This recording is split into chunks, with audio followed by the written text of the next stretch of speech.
Hello and welcome to another LinkedIn Live event brought to you by Orbition Group.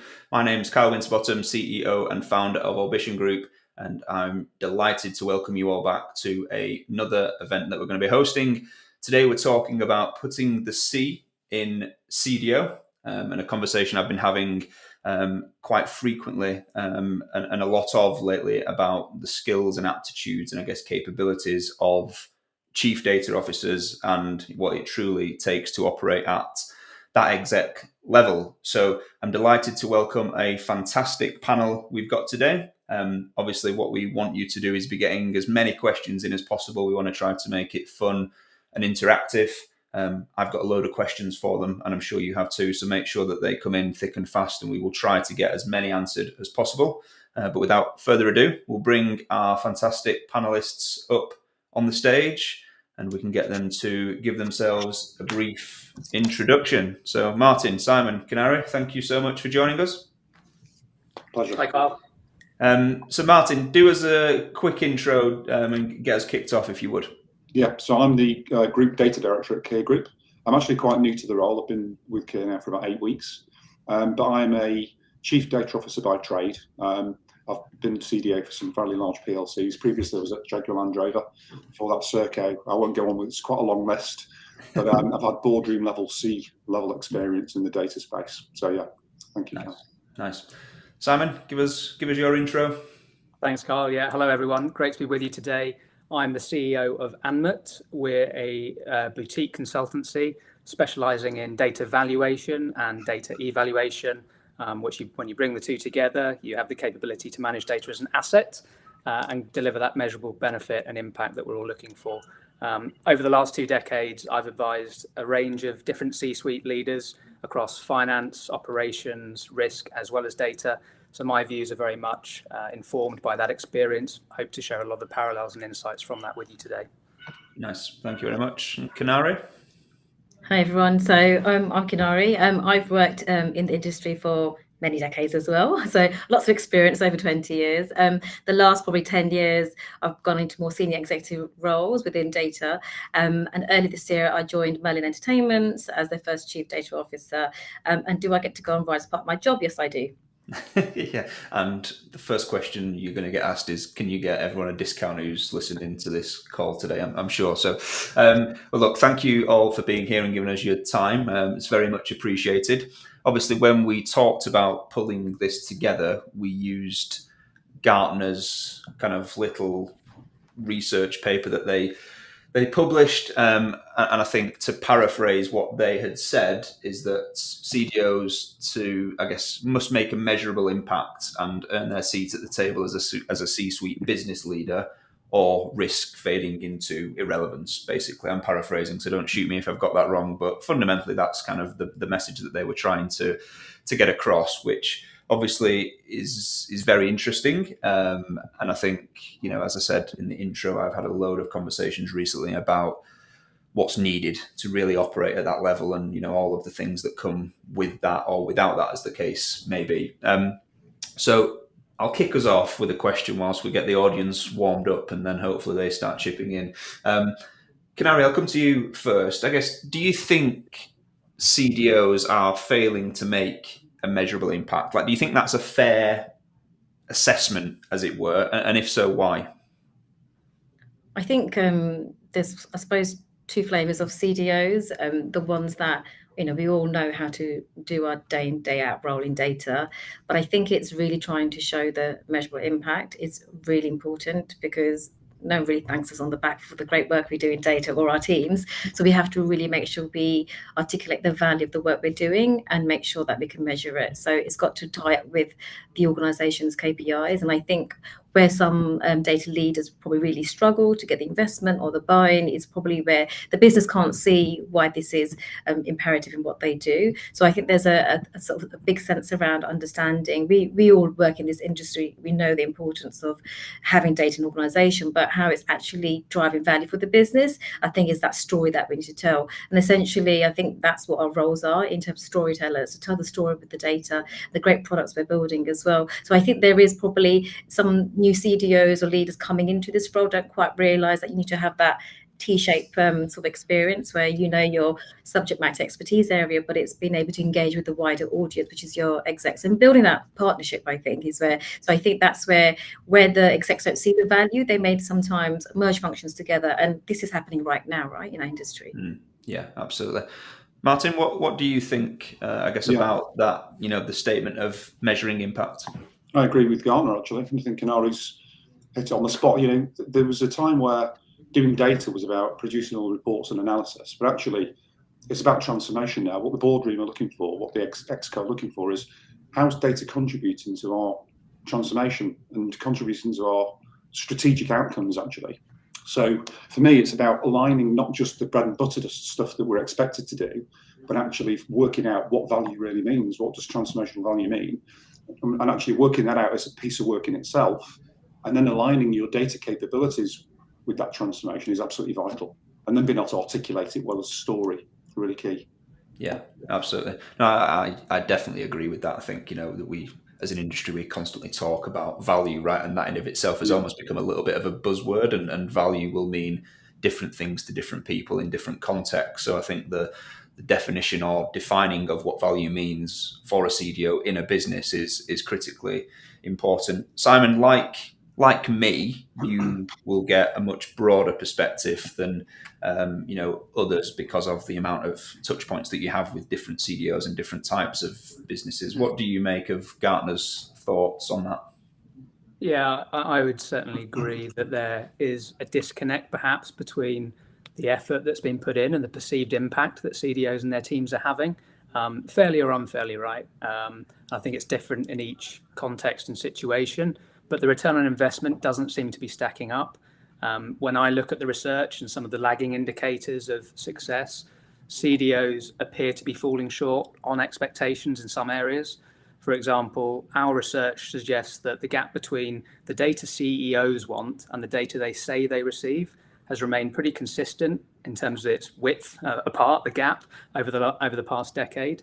I commented only last week on another study that suggested 60% of data leaders are measuring data value in some way, yet the majority also reported that their budgets are being cut. So again, we need to square this away somehow. And I think the point about value and the point about understanding what matters to the business and what's keeping stakeholders awake at night, be that other C-suite colleagues, external partners, suppliers, clients, really defining what success looks like in their terms and then connecting that back to the data is part of the key here. Yeah, I think the measurement is obviously one of the fundamental factors here, right? But I guess what I see, and I don't know whether you've had experience of this, either of you, so maybe we can jump into it. But I'll speak to a lot of CDOs, and when we get to the conversation around measurement and then articulate, or the quantification and the articulation of that measurement, if there's instances where that's not happening, and I think that 60% of them are, I was quite surprised at that. I'd love to know more about the specifics of what that actually means. But I think a lot of them will turn around and say things like, well, it's not, I've not been asked to measure it. And I think there's a bit of a gap to be bridged there in terms of just because we're not being asked for it doesn't mean that we shouldn't be doing it, because when the rubber hits the road and things might not go the way that everyone anticipated, there needs to be a mechanism for you to fall back on and prove the work that you've done. So just give that back to the floor. Kinnari, have you been in situations where you've worked somewhere and there wasn't kind of the expectation that you were going to be able to go back to the board and say, here's what we've done and here's what it's brought back to us? Yeah, I don't think anyone's ever asked. No one's going to ask you. So you need to be proactive. Talk about the thing you're delivering, but then always explain why. 9 times out of 10, they don't care what the thing is, the product is. The more around is what impact it's going to drive. So I think you need to be clear how you articulate that. And I think communication is a key part of that in terms of engaging your stakeholders. As data leaders, we need to sort of bridge the gap between complex data concepts and sort of linking it back to strategic decision making. And I think it's important to really make sure we get familiar with the stakeholder we're working with and are able to articulate what our strategy and vision is and how it is important for them. And I think it also uses our own influence and persuasion skills as well to make sure we can effectively explain what we're trying to get across to the stakeholders and what we mean by some of the products we're talking about. I think that's the connection only we can make, and that's going to take time from data leaders to invest in time to getting to know your stakeholders and understand actually what their core objectives are, what's their strategy, how are you going to be a partner to them. We're not here just to deliver work for the business, we're here to partner with them and actually working with us together. So I think it's about building that trust and relationship. But yeah, many times, I think you've got to be proactive and take the time out to understand who you're presenting to and what's going to be important for them, that they can actually, partner with you and almost support you. Yeah. Martin, how about you? Have you been in situations where maybe the expectation wasn't there, but you've took it upon yourself to go and do it? Kyle, you have to, right? So Gartner's challenge was putting the C in CDO. And actually the C means leadership. It doesn't mean just doing what you're asked to do. It means leadership, right? So if you're real C level and you're in the exco or just off the exco, showing that leadership around, I'm going to give you some advice about the things I think you ought to be measuring. Not I'm going to sit here and wait for you to tell me what to measure and then go and deliver it, right? So for me, it's really about spinning that question around and saying, if you're not doing that, you're missing a trick. So working that out yourselves by working with your other executive leaders. What is it they're targeted to do? What are their challenges? What are their ambitions? And then really thinking about how does data plug into that? So it becomes a real strong partnership about delivering change as opposed to just delivering, whatever people are asking for in business. So it's a big shift to make, but I think there are ways of doing it. If there's techniques you can use to do that, like we talked about value driver modeling, that's a method that you can use to actually help you in those conversations. Yeah, I'm keen to get into some of those, I guess, skills and behaviours, because I think that's important, right? There's a lot made about the chief data office and where it sits and what that means. And I don't want to get dragged into that debate again about where should it sit, because I don't think it's that important. I think it is important, but I think it's more important to talk about the personal skills and traits of the individual, because I think that's really what makes the difference. Simon, talk me through your experience again. I know, I love what you do, right? Your business, and because I think the whole, and we've talked about this a gazillion times, right? But the valuation piece is again a different conversation entirely to kind of the one we're having, although it's very closely aligned and linked, right? Yeah. So talk me through your experience of working with CDOs and businesses around their expectations around measurement of impact. Yeah, it's funny, two key words there, right? Expectations and the measurement. When I look at the reasons why CDOs may be struggling to make that impact at the board level and sort of retain their share of the voice and sort of the authority and budget, things that I'm always looking out for are whether the expectations that have been placed on the CDO reasonable. Have they been set up for success? Does the level of investment in data across the organization and the CDO's mandate align with the scale and nature of the change that they're being asked to support?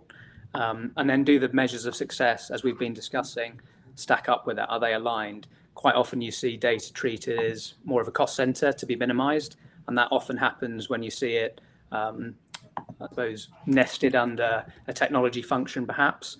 That's quite common, rather than perceiving it as more of a profit center to be leveraged. So how do you create growth? How do you create innovation? Add new products and services through better, more fit for purpose data. And my final thought on this of the leadership challenge, just reflecting on Martin's comment earlier, was if you look at the incentive structure as well that's in play within an organization, is the tone at the top real, or is it just lip service? Yes, data is important, right? Everyone says data is important, but until it becomes part of the business leader's remit responsibility, which is part of the leadership change that I see CDOs going through, are you rewarding people for simply maintaining the status quo, or are you asking to use the data to reimagine how the business works? So I think that's part of the concoction of skills and capabilities that I'm sure we're about to get into. And then just to touch on what does Anmut do around that, it makes a lot of that stuff measurable. It makes it tangible. It makes it visible to not just the data leaders and the data teams, but importantly to the business leaders who are dependent on the fit for purpose data. So it can become a team sport if you can quantify what you're trying to do. Yeah.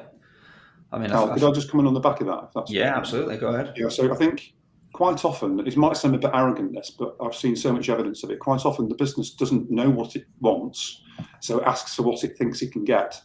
That's not going to transform anything. So our C-level objective is to change that around and guide the business to ask the right questions. Maybe in the knowledge that at this point in time, we don't have the data to answer them, but actually getting to the point where we're asking the right questions is the start of the transformation. So it's that we've got some data, what can we do with it versus what do we really want to know that's going to help us change, and how can the data help us know it? That's really key. Yeah, I know we're going to get into this in a little bit, but it's almost the willingness to have those challenging conversations, I guess, right? And I think what I see, which I find fascinating, is, and I said this on another panel that I was sat on yesterday, there's almost, there's a lot of lip service in our industry about businesses wanting to do stuff. And I sometimes sit here and think, why are these businesses investing so much money into this when evidently, for whatever reason, their decisions and the actions they take tells you that they're not quite bought in as they may be saying they are. But I think the perception of not doing anything is so detrimental that they have to be, they have to look like they're doing something just to appease the outside world, which I find fascinating. And maybe we can get into, how you navigate that as a CDO. There's a couple of questions coming, so conscious of not letting them build up and then, I was having to kind of quick fire through later. Matt has asked, with the challenge that we've all articulated about the CDO needing to understand how to align and support business KPIs, do you think this is a specific issue for data leaders, or is this something that is increasingly a challenge for wider C-suite members? Simon, I'll come to you first. I'll go back to the team sport moment, right? Which is the KPI should be there to drive the business as a whole towards the outcomes, objectives, the purpose of that organization. I would say the challenge I see with how KPIs are created and change over time within these organizations today is that they're often focused on not necessarily the right things or the right shared objectives. You end up with KPI proliferation. You end up with differing definitions of, what is customer satisfaction? What is the product profitability of a certain basket size? Things that sound simple, but actually can drive, back to my incentives point, different behaviors and different siloed approaches to things. So absolutely having a shared view of success in the eyes of stakeholders, be they external or internal, is important for identifying what data matters to the organization. If we get too focused on KPIs that exist today, we may miss opportunities and it may create other risks and threats if we get overly focused on KPIs. So I'm not saying KPIs aren't important. I think they are a measure of progress towards your outcomes, not the thing that the data leader has to be subservient to. But I'd value Martin and Kinnari's experience of that firsthand. Well, I think I'll come into this point. I don't think I've met a data leader that owns a P&L unless you sit within a function that does. So that's challenge number one. Number two, then you need to articulate, like you said, the value. But I think every organization sets their strategy, has business KPIs, has a whole ton of reporting that they do. So those KPIs are going to be set regardless if we achieve them or not. So I think we do have to articulate the work we do in which, how does our data strategy weave into the business strategy? And if we can't link those KPIs, there's some things that enable us. I 100% agree. So we may have 5 or 6 different KPIs that builds up to the overarching KPI, but we need to educate and understand how that is driving that. And I think there's a piece around making our data, teams more business articulate to be able to explain what that means. There's a big gap there. We talk about data literacy, but there's also the reverse of that. And I think it's important to be able to show that. So, but I agree with you. I think every business stakeholder that we work with has probably got some target or KPI they want to track against. But it goes beyond the reporting. I think, to your point, how can we help shift the needle? What is that strategic thinking? How can we be a thought partner with them? That's the bit we're trying to crack here. And I think, it's building that partnership is going to be critical, but we also have to understand the business strategy and the KPIs to be a valuable business partner, but we come with the special data hat on, so I think you've got to play both roles. Yeah. So I think just to Matt's specific question around, is it just for CDOs or other C-suite members? It's a team sport, right? Driving a business where you've got KPIs that hopefully you've aligned with your strategy and your strategic outcomes. But of course, that's this whole C-suite activity, right? And I've often seen KPIs, and you look at them and you go, oh, I'm looking at these measures, and they're useful measures, right? They're giving you a litmus test on the measures that they are, but are they actually driving you to your strategic outcome? Quite often, the KPIs are operationally focused and divorced from the journey you need to go on. So there's work to be done there, absolutely, but it is a whole C-suite, and not just the C-suite. Everyone who's got a point of view on this should be contributing to it. But for me, the question is connecting your KPIs with your strategic outcome. Alternatively, you have a separate set of measures which are really about operating the business. So operation and change are two different things. So you probably need something more than the current KPI set that you have.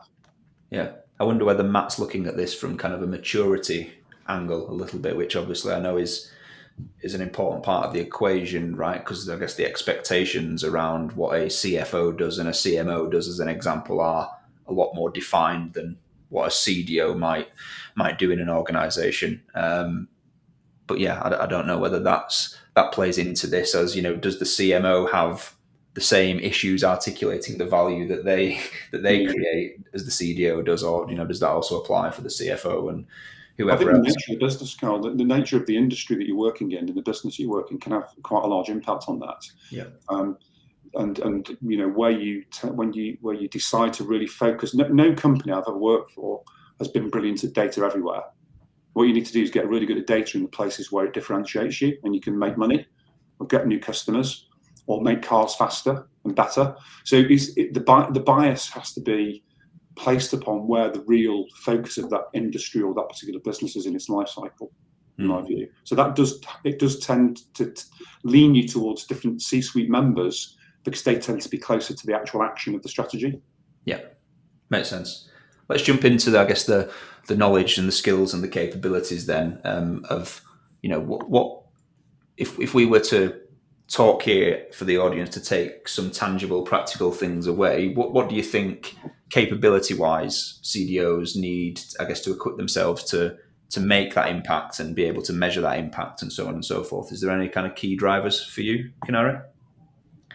I think one of the critical things is start developing your engagement strategy. That's really important with the business. So start aligning all of the data initiatives with a broader organizational sort of strategy as well. So we can kind of leverage the right things, like Martin mentioned. Are we focusing on the right things that are going to really drive the business forward? Sometimes we can get bombarded with, as I don't know, any data organization or team isn't got enough work on their plate to do. So how do you prioritize that? So the plenty of prioritization is important, but you need to know the business. I think it's also, the business stakeholders are going to play a pivotal role in helping shape our strategy and the resource allocation. So I think that's quite important. Be proactive. I think it's really important to make sure you're proactively reaching out to the business and sharing your views. I think we mentioned earlier, you've got to be challenging back. We have a lot of us have worked in the industry for very many years, so I think there's a lot of learnings we can take and share that back. And our senior business stakeholders don't know our world, and therefore it's our responsibility to make sure we sort of kind of plug that knowledge gap in with them. But I think it's important to try and make sure that the engagement with the business and partnership is in there, and it's really investing that time to do that. Yeah. Martin? I think for me, and I won't cover off the things that Kinnari's touched on because I won't try and be additive.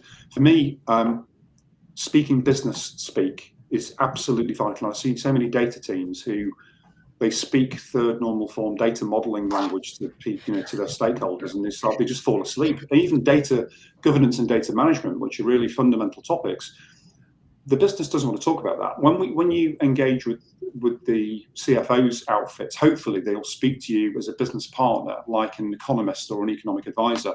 That's what we need to do that for data. We need to become data advisory, not just delivering data products. And it's that ability to speak business but no data, right?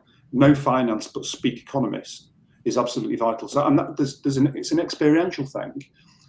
But you've also got to be able to be a bit braver, actually, and step out into that space and have those conversations and think more about the business than you do data, and then you'll have the right idea. That's what I would say. Put the data topic in your back pocket, That's what you're really good at, and start to engage the business more as a peer.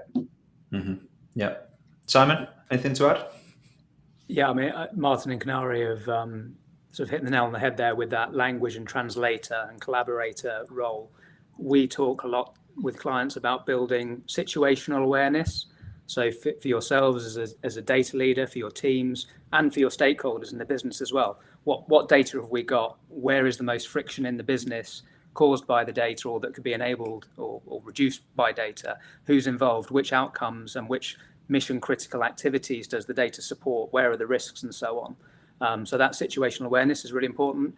Picking up on Kinnari's point around prioritization, I think there's a role for data leaders to shape demand as well, not just to receive it and react and respond to it, but to actually look where the health of the data is, where it's trending, understand the business objectives and where the data needs to move towards in order to support those things, so that you can negotiate and navigate some really important trade-offs between our ambitions, our costs and our risks, and have that conversation with data and evidence behind it. And that's probably my final point around being able to tell the story using the data about the data. So providing the business with the evidence that they need to really understand it, because there's a rational and an emotional conversation that's going on here and a political conversation. So to be able to quantify all of that, again, we talk about expressions and impressions about the data, to be able to quantify that and baseline it, I think it's a really important thing for certainly new data leaders to do. And if I may, this is where I'll do a quick shameless plug for Anmut's new platform, Grace, which provides the CDOs with exactly this kind of breadth and depth of intelligence. What data is important? Who does it matter to? How is it making a measurable impact on the business? And there we go, there's a QR code, as if by magic. Thanks, Sophie. I'll pause there. We'll come back to the offer that we'll make to your members, Carl, at the end, perhaps. Yeah, nice. Kinnari, you've mentioned a few times about kind of being a partner, right? Which I think is important. A question come in here about basically what are the practical tips for good collaboration between different functions. Might be worth us delving into that, in terms of what good business partnering looks like, maybe. Yeah, sure. And I also see the next question coming up, which I've got an opinion on that as well. But let's do this one first. I think it's really important. I think to the point where this is what I've sort of seen in previous organisations, that I've sort of been the design lead on the org structure and the operating model, is to create teams where you've got those individuals that can act as business partners. Call them whatever you want, either you've got heads of that are strategic thinkers or data product owners who think about the business, and they start forming those relationships. So you'll have individuals in your team that are really good at articulating or telling the story. They're the ones that you want to put in the front of the business. There's not enough of our time as senior data leaders to do that. So start finding the champions in your team, and likewise on the business side, and continuously spend the time and effort to understand sort of their key objectives and put those regular cadences in. They're not going to invite you to the party. You have to turn up and start sharing your data strategy. That's a good starting point. And you'll have to tweak it depending on which organizational function you're talking to, because everyone wants to know how is your data strategy going to support them. So you have to you'll have a broad one, but you have to really be able to articulate, and so what does this mean for you, and understand their pain points today and what new amazing thing you're building that's going to turn their life around. So it's a balance of us as data teams. There's a balance of, let's fix the stuff that's broken, let's go lay the foundations if you work in an organization that isn't mature, and if you are mature, let's go do the next new shiny thing that needs to be done. So you have to sort of manage the different perspectives, and I think we're also constantly prioritizing, but I think be proactive and start reaching out to those stakeholders and put those regular cadences. That is the only way you're going to know what is shifting. Maybe it was something today that changes in 6 months' time. How are those senior stakeholders collaborating with each other? And I think, don't wait to be invited to the party. Nice. Martin, any thoughts on business partnering? Yeah, I mean, there is a tension. There's often a tension between data and products, and I think that's because product thinks it's more important than data, perhaps. It's like, so we'll take the lead, and then we'll get you to run behind and pick up the pieces and help put it together in the shape it should have been, right? So the key to that is co-design, right? It's taking a capability model approach to the design where all elements need to contribute towards the product, right? Including people, process, technology, data. And for me, that's the way to fix that. If there is a problem, and often if you find you're in a situation where, that has gone wrong, the way to do it is to say, look, we've got a new methodology we have here, which is going to help. It means the product piece will work better. It'll probably get delivered quicker. But we've got to work together as a team. It's just start from the beginning of the process, not wait until the end as an afterthought. So you've got to find a way to bring it into the process and work in the collaboration. Yep.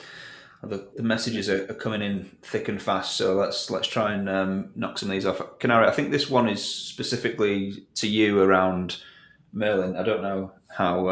Hang on, we can't see it. It's that big. Hang on. I think I read it. I saw it. It's a really good question from Carl. Of course it is. Do they realise that? No, they don't. So if you think about all of the functions like finance, all of our P&L and finance reporting is run off data. All of our sort of ticketing systems, all of the systems that people buy their tickets is all run off data, because all of that data we run and integrate. The entire marketing and CRM function uses some form of data. So I think this is fundamentally, it would put a business to a halt, right? And I think that's something that we have to educate the stakeholders.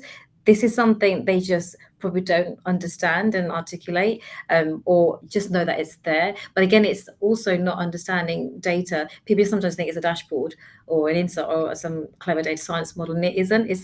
I call it it's not even silver, it's the platinum thread that runs through the entire organization, because we support and we are sort of enabling every part of the business. And I think sometimes people in certain respective functions think, well, I don't need anything to do with data. Yes, you do, because it's probably sitting on our data platform, or actually we're making sure the governance side, but even legal, and depending where governance sits, there's a big element that sometimes falls into our remit in terms of, are we ensuring from an ethics perspective, governance and privacy, do we have control of that as well? So I'd say, any function that if their entire data set got wiped out, the entire business will come to a halt. Yeah, absolutely. Another question here from Johnny around operating model. Martin, I'll come to you if you don't mind. I'm trying to answer this one for Johnny. He's basically asking, when it comes to the data operating model in an organisation, what are your views and how to best align it to the existing wider organisational model? Yeah, this one flip-flops all over the place, doesn't it, over the years. Just do what Gartner says. No, I'm kidding. You need to align this to your own organisation. I would argue that this is one that is very specific to your own business, and you need to understand your own business. You need to know what your capabilities are, what your limitations are. You need to know what business cycle you're in, right, and what level of maturity you have. There's the whole bring it into the centre, push it out to the edges, bring it back to the centre, do half and half. There's all these different models. I'm very happy to share what models there are. You can probably access them, but it's not about what's the model, it's about what's the fit. So I would say think about all the different dimensions that could make it work or fail. Those dimensions of what maturity is absolutely one of them. Maturity at the edge, maturity in the center. You're not going to go for a hub and spoke if you don't have capability in your functions. So again, think about your own business, think about what the various dimensionality are of success and failure, and then pick the model that best fits that. You might start with a model that looks like this, with the absolute intention of evolving it to something different, and that's probably quite a good thing to do, right? Because you're not normally going to land somewhere that's got the perfect operating model for data. So you're going to get what you got, but then you need to think about where you need to be, and then it's a transformation of that operating model. Yeah, 100%. Simon, interested in your thoughts on this, given that you see a whole variety of different businesses, and I guess I wonder how that aligns to the value conversation. Yeah, good point. I see the same struggle that Martin's articulated there. This was the constant struggle between truth and order. I'm borrowing from Nexus there, Yuval Noah Harari's recent or latest book. Truth is you can democratize everything, and therefore you've got data teams embedded everywhere across the business. That comes with pros and cons, right? You've got to weigh up the pro of having the agility to be local, to be close to decision makers, to be close to where the data is either curated, stored, analyzed. But that comes at a higher price to do that, perhaps, in terms of your organizational footprint versus order. If you need to be a highly standardized, repetitive, scalable business, then perhaps you need greater centralization of those teams and structures. When it comes to the value part of the equation, that's where you've got to look at the cost-benefit trade-off. Do we want speed and agility, kind of time to decision? Is that important? If so, and you should always place the data analytics capability closest to where the decisions are being made. But what about the back end? What about the collection and the storage of that data? Could that be centralized for efficiency saving? So sort of the cost of ownership of your data estate, your systems, your processes, and your people that operate the data has to be taken into consideration. And just picking up on some of the themes and some of the other questions there, therefore you do need the buy-in and the license to operate and the partnership with functions like finance, for example, typically the purse string holders for how the operating model is sort of activated and presented. So hopefully I've touched on the value piece there. There's a cost benefit trade-off in there, and it's how you're getting the most value out of the data, kind of biggest bang for your buck that you've got to take into the equation. 100%. Owen's asked a really interesting question here. So Martin, he talks about the comment that you made about focusing on being good at where it differentiates you. He's asked, what about other areas that are maybe lagging? What advice would you have for unpicking the areas where immaturity might limit you, but I guess it's it's not the function that is going to drive you or be your purpose. How do you help solve problems out of the limelight without the conversation turning? I think you probably rephrase this actually, Carl, because I'm not saying you need to be as good as you can be in all areas of your business, right? Where you've got functions that need to operate successfully, they need to operate efficiently. I think I'd probably rephrase it and say you need to be good across all the important parts of your operation, but you need to be brilliant where it differentiates you, as opposed to good. So I think I'd just change the bias a little bit and say, actually, you know what, you do need to be good with data. In fact, there's a lot of legal obligations to be good at data in lots of different parts of your business. So you need to be as efficient, as effective as possible. But when you're going to make serious investments around, differentiating capabilities, that's where you need to be really, really good. Yep. So it's just a shift in bias. And I think just to add to Martin's point, there's many organizations where the maturity of their data isn't quite there, and unfortunately your traditional functions don't necessarily get the investment. So I think the best way to articulate this is to show the efficiency, like Martin said, like get the numbers. Again, it comes back to KPIs. Show how much time someone's spending doing something manually, and then once you do the work, you can show the benefit that it's driven. So it could be sort of moving from very manual things to an operationally automated way. I think there is value in showing that, because I guarantee the CFO will probably be happy. So I think you need to understand where is it the right thing to do that is going to move the needle, but it might not be totally customer facing, but it could definitely drive operation efficiency. Yeah. I'm surprised it's taken this long to get a question about data literacy, but I think we probably owe it some service here. So Will's asked, should data literacy training become a critical L&D investment for an organisation? Martin, go on. Oh, yes. Yeah. I mean, if you have an ambition to be a more data-enabled company, yeah, absolutely you do. And in fact, I won't talk about specific examples because it's too much detail. But I've run literacy programs in some pretty big companies, and the net gain has been very, very easily measurable financially in real outcomes. So my personal experience of that is it really does pay dividends. Actually, again, it's one of those things where you need to balance the investment wisely. You need to put the investment in the areas where you think you're going to get the most value. So again, aligning with what we just talked about around where do you want to get really good. So that investment along with training is really good. It works extremely well. I'd highly recommend it. I'm just going to add to Martin's point. Clearly, we've got a lot to say, but I think don't wait for the L&D team or the people team, because as a data leader, this should be part of your core strategy as well in terms of data strategy. So I think find out what they've got there, but I guarantee they're not going to have something that's going to be quite niche for us in terms specifically within the data space. We're creating products for our consumers now in terms of business stakeholders. We also want to upskill and reskill existing people in our team. So you're going to have to be proactive and take lead on this and explain how this weaves into the broader L&D strategy, which it should do. But if you're expecting, depending again on the maturity of the organization, they may have someone dedicated to this, but where I've seen this is that you're going to have to proactively lead this as part of your overall strategy. Yeah, just one more thing to add, Kyle, on that. And I think when people think data literacy, they're thinking about the people who are going to be building dashboards, reports, and do actually for your leadership as well, right? Your leadership, data literacy is really key. They'll make poor investment decisions. They won't notice what you're asking for. so they won't necessarily value it. So data literacy for leadership as well as for people who are actually working in data is really important. 100%. Yeah, I think there's been a big shift from that, right? A lot of data literacy programs, when they first started out, the Data Academy was often a mechanism to bring in junior talent and train them in the fundamentals of data, right? Whereas now that's kind of probably flipped reverse in many cases, where it's actually focused on business users, business stakeholders, business leaders, which I think is good to see. Simon, I'd come to you on the literacy thing as it relates to the value piece, because obviously there's going to be an intrinsic relationship there, especially to Martin's point about kind of, allowing the business leaders to be more literate or fluent, or however we want to phrase it. I've got a bit of a counter view on this, just to spice things up. So yeah, why not? I think it's probably a yes and rather than no but. I would argue it's easier to teach a data team about the business, just in terms of volume, effort, scale of investment, and perhaps more beneficial long term than it is to try and teach the business about data and all the technical terms. Going back to the language point earlier, and I recognise that isn't the sole goal of data literacy programs.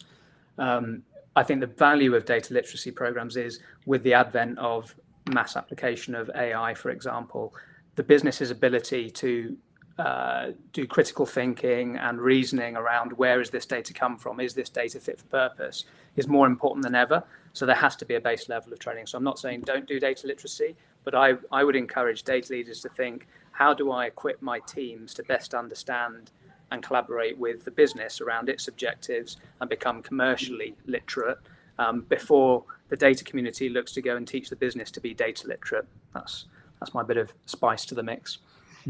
Interesting. Carl's getting his money's worth today for sure. We have to charge him some advisory fee, I think, Kinnari, at the end of the day. And Simon, I'm sure you can probably, and Martin can add some weight into this. But basically, he's asking, how important are you finding the kind of data due diligence process as part of measuring value? So there's two things, right? And I think I know for a fact Simon's got a view on this. Value is, there's an element of value if it's on your, if you recognize it on the balance sheet, and who has, and some organizations have done that. The other is around articulating the data value through the KPIs. In terms of due diligence, that's really important. I think it depends on the maturity of the organization to be able to know how much focus they're putting onto this, because if it's important and it's on their sort of a balance sheet, then there'll be due diligence in there. And I think due diligence is in terms of broader, there will be in terms of depending on the broader data governance and privacy side. So I think it really does depend on the organization. I'm assuming like finance organizations and insurers there's going to be a big part of this. So I think it depends on the sector and the maturity of the organization. Yep.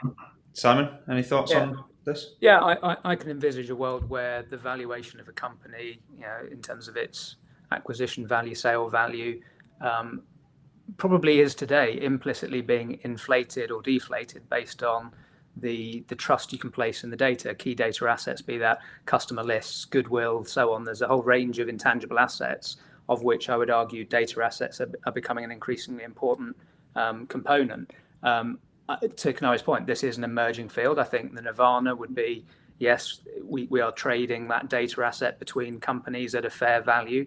The difficulty is, to determine the fair value, you've got to understand what you're going to use it for and how fit for purpose it is on both sides of the equation.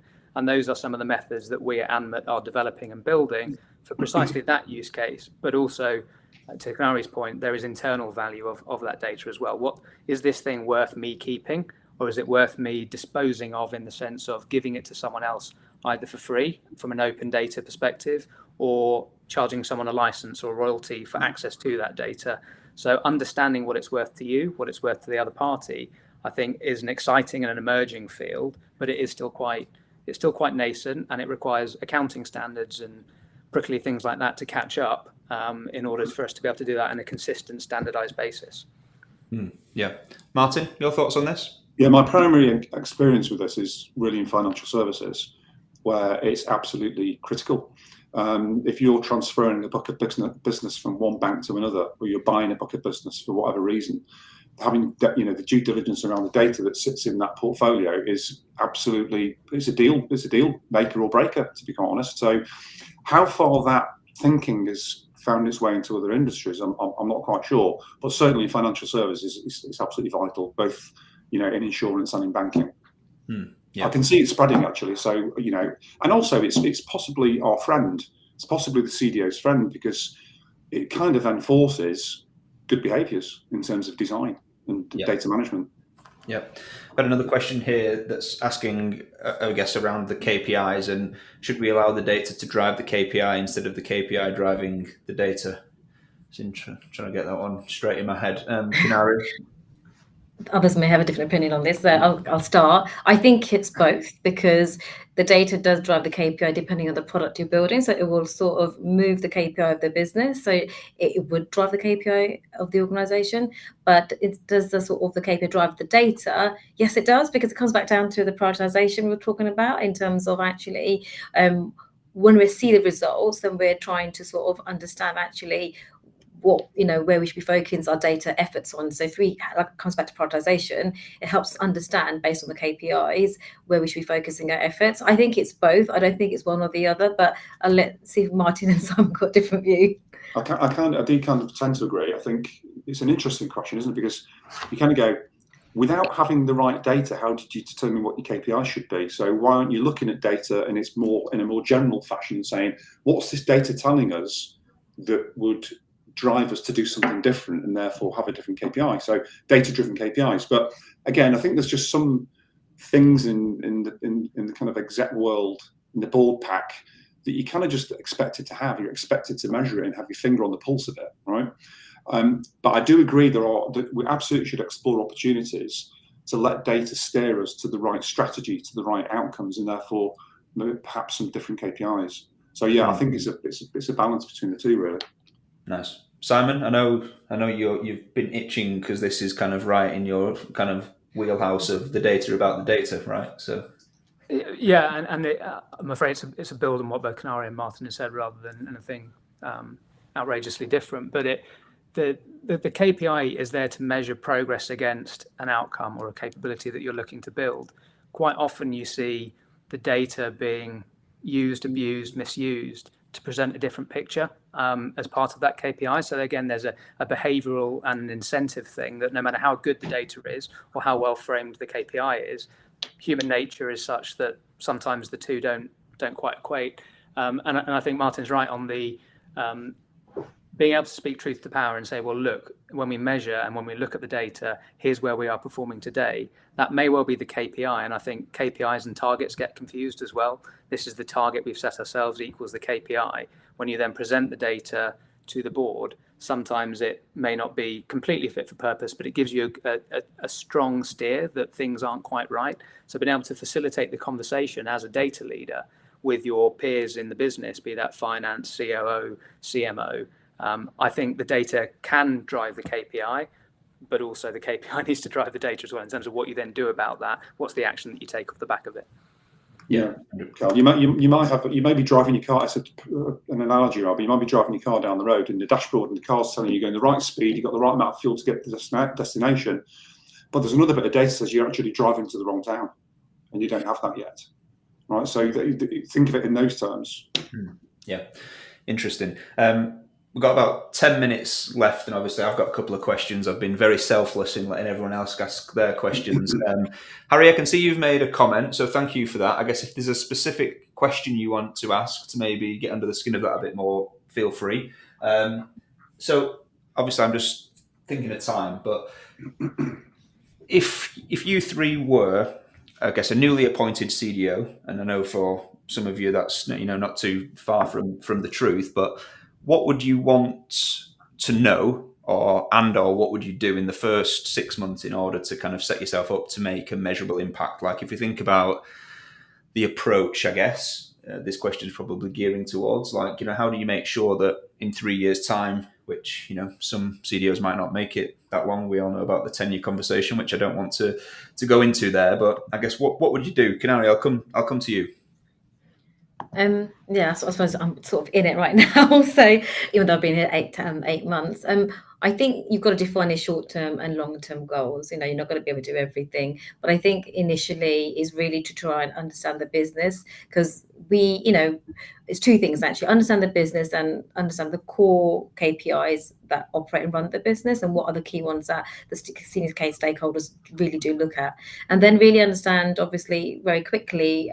Your current maturity in data, and start to understand what your business stakeholders' opinions are. So spend that time and listen. I'd say listen to their challenges, what they want, how can we be supporting them. They'll probably start with a long list of complaints and how bad everything is. That's fine. That's what we'll always start. But then articulate, I suppose, your experience and sort of where you've navigated this space. And the question they may or may not ask is, well, what's your approach and how you change this? Sometimes they think you're gonna have like in my instance, a magic wand or a sort of an answer out of a box. But sometimes you need to spend that time to understand actually what the areas is, and everyone's going to be coming at you at a different different level in terms of their understanding of data as well. And I think it's good to sort of very quickly understand the maturity, the skills you've got in your team, what the operating model is, for you to then build out the strategy. I don't think you come with a pre-made strategy. You sort of need to understand the business and where you are, and really quickly build up that stakeholder map in terms of the influencers and the ones that you're going to spend time with to sort of bring onto that journey. But you can't forget the team that are working with you as well, because you're probably going to get your manager asking you, what do you think the first 30 days, So very quickly come up with the key areas you think you can drive a difference. And what do you need from that? So be ready to ask what you need, and from a short-term perspective, and a longer-term strategy, you can start talking about some of the elements that are missing around that. But I think, there's not a cookie cutter answer to this, but there are some core principles you can follow. I'd say is really invest the time in getting to know the business, the stakeholders, and actually what are the big gaps and big maturity areas that you need to plug, and then what are some of the key areas of innovation that you need to be part of as well. Because we don't want to join any organisation and spend the next 3 years building foundations. You also need to start driving, adding value. So what are the short-term value adds you can do, as well as the long-terms, to get those motions going? Yeah. Martin, anything to add on that? Just a couple of things. I mean, absolutely agree with what Kinnari said there, but I think for me, this is something I always do: get out and see the coal face of the business. Don't sit in the ivory tower, right? Because you're often in quite a senior groupie type position, in an office. And depending on the kind of industry and business you are, get out and get your hands dirty. If you're in oil and gas, go on an oil rig, go to a refinery. Seriously, go out into the business and spend time with people who actually really do the work that makes money for your company. I'd absolutely highly recommend everyone does that. And then to add just one more thing, and I think you touched on it already, Kinnari, but in a slightly different way. I'm always hunting for amazing little things that we can do that nobody had ever thought of because they don't have your background, and go and do that, right? Something completely left of field. Something, it might be something that's slightly more to do with the machine world. It might be something to do with, sensors and telemetry in a plant or some machinery, and think about how that can help. So it's not all about back office. It's not all about data from finance and procurement and HR. There's loads of cool stuff that being done at the very front end of the business, and that's where I think a lot of the action should be, actually. Yeah, interesting. Conscious of time, Johnny, thanks for your question. So Johnny's question is, I guess, do you think a lack of change management skills and understanding has played a big part in the average tenure? I think I'll answer that for the group and say yes, at a high level. There's not been enough focus on that, in my opinion. So I want to finish, and I'll come to you, Simon, on this, because Carl's definitely getting his money's worth now and asking you a very pointed question about the stuff that you do at Anmut, which can probably segue into what we want to finish on, I guess. But give Carl his moment. Yeah, so where does data value come from? It comes from how you're going to use the data to delight your customers, to deliver your strategic goals, the kind of the purpose of the organization. So understanding how an organization creates value for different stakeholder groups is the first step. And the KPIs that should be reported, I would argue, externally to shareholders, to regulators and so on, should be geared towards, are we achieving that mission and purpose that we set ourselves for a business? So the two are tightly linked.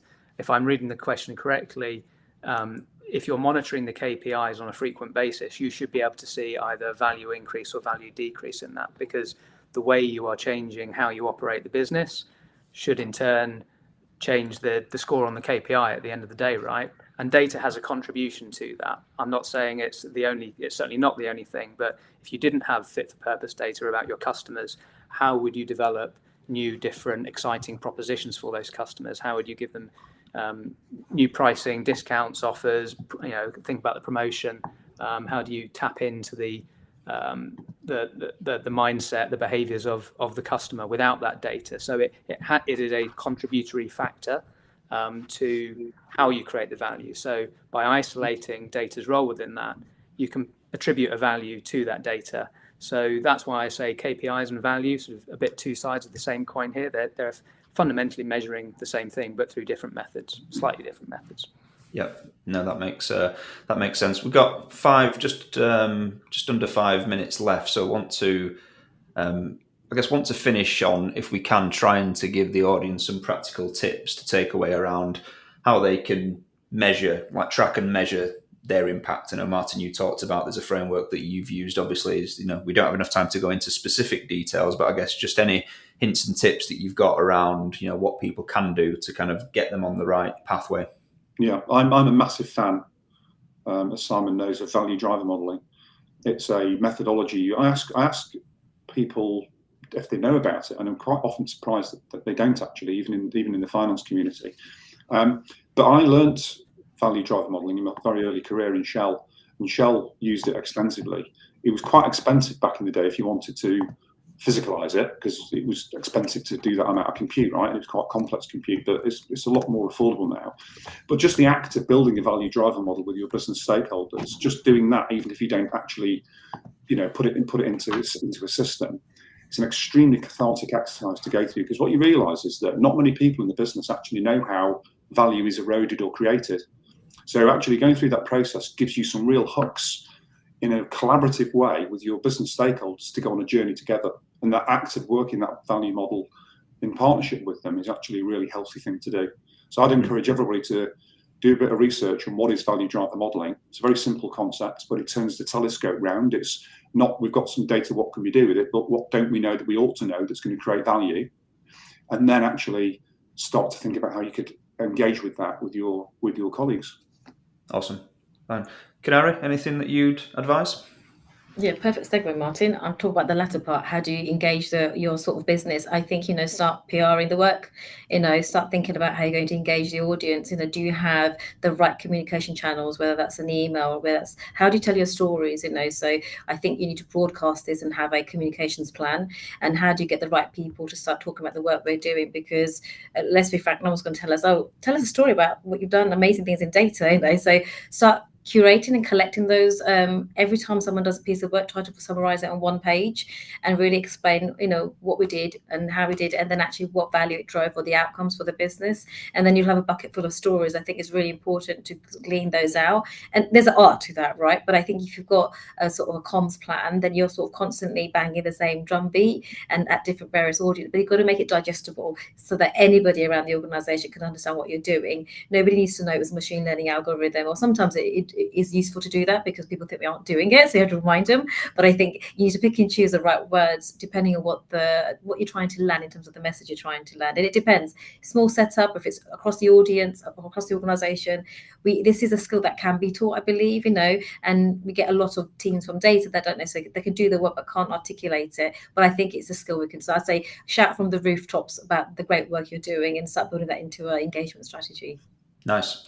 Simon, so I want to finish with you. Obviously, this is kind of what you and Anmut do, right? And you've built a product, so great. So Sophie, if you can, there it is. For people to scan the QR code that haven't had a chance to do so, just talk us through how Grace specifically is helping businesses to kind of measure impact. And then I'll let you announce the fabulous offer that you're, promoting to our listeners. Yeah, great. Thanks, Kyle. We've heard a lot today about the knowledge and capabilities that CDOs need and how CDOs and their teams need to engage the business. There's a lot of dimensions to it, right? There's understanding who cares about the data, who's using it for what purpose, which strategic goals, KPIs, and so on. are at stake here. So what Grace does is put all of that into one single platform where you can get that data about the data and start telling those stories back to the business, and also with your data teams, help you prioritize what's important and what's urgent in terms of where the value is being created with the data, and where maybe the fitness for purpose, the maturity, the quality of the data needs improving. And so thank you for giving me the opportunity to present the offer here. We're really excited. A 3-month free trial, 3-month trial of our data asset management platform, Grace, in combination with the Orbition members. So please do feel free to get in contact with either Kyle or myself following this. The QR code's there on screen. Delighted to share it with people. Nice, absolutely, yeah. So if you want any more information, anybody that's listening, obviously you can scan the QR code. If you want that QR code again, message me, message Simon. We can get that to you, or if you just want a further conversation, then we can make that happen. Well, 1 minute past 3, so more or less, God damn it, nearly. It's so annoying when that happens. But look, thank you so much for all joining us today. I think it's been a really insightful conversation. It's great to see so many questions. As always, what we'll do is we'll go back through the chat. If there's any questions we didn't get to, we'll try and see if we can answer them somehow and get an answer to you. Thank you so much, everyone, for tuning in, as always, and we look forward to seeing you next time. But thanks very much, team. Appreciate it.